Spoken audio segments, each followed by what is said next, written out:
Hello मुलांनो, आज आपण होळी हा मराठी निबंध पाहणार आहोत. आपल्या देशात साजऱ्या होणाऱ्या महत्त्वाच्या सणांपैकी एक प्रमुख उत्सव म्हणजे होळी. होळी हा निसर्ग आणि प्रेमाचा सण देखील मानला जातो. हा सण आपल्याला निसर्गाच्या जवळ नेतो. होळीला रंगांचा उत्सव मानला जातो.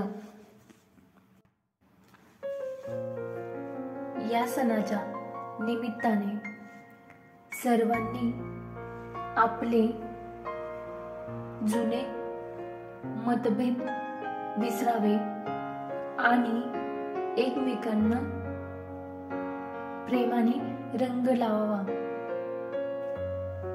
असा संदेश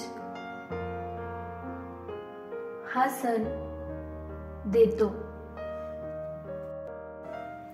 होळी हा सण फाल्गुन महिन्याच्या पौर्णिमेला साजरा केला जातो. होळी हा सण आपल्या देशातील एक महत्त्वाचा आणि आनंदी सण आहे.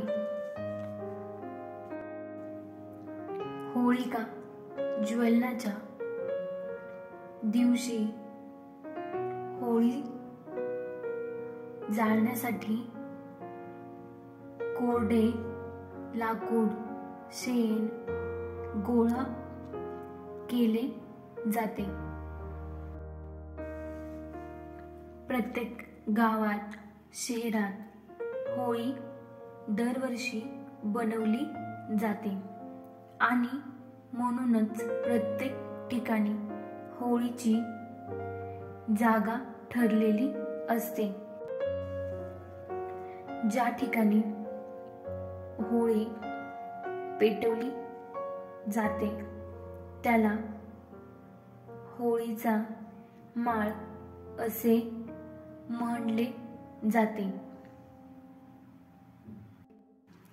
जेथे होळीचा माळ असतो तेथे एक छोटा खड्डा तयार केला जातो.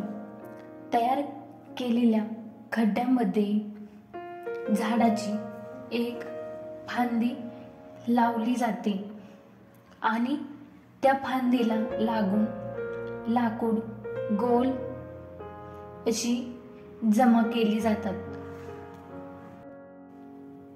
अशी होळी तयार केली जाते.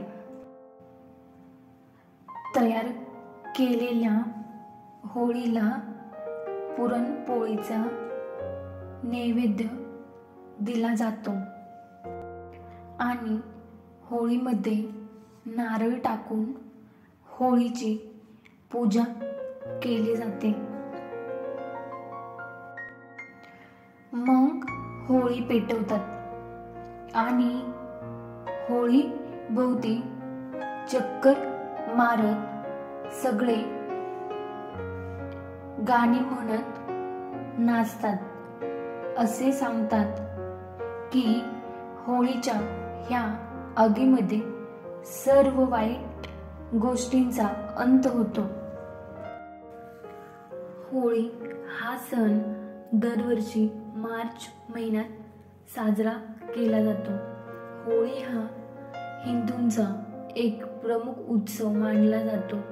होळीला रंगांचा सण असेही म्हणतात. या दिवशी सर्व घरात गोड पदार्थ बनवले जातात. होळीचा उत्सव निसर्गाशी देखील संबंधित एक उत्सव मानला जातो. होळी हा सण आपल्याला हे सांगतो की चांगल्या गोष्टी नेहमीच वाईटावर जिंकतात.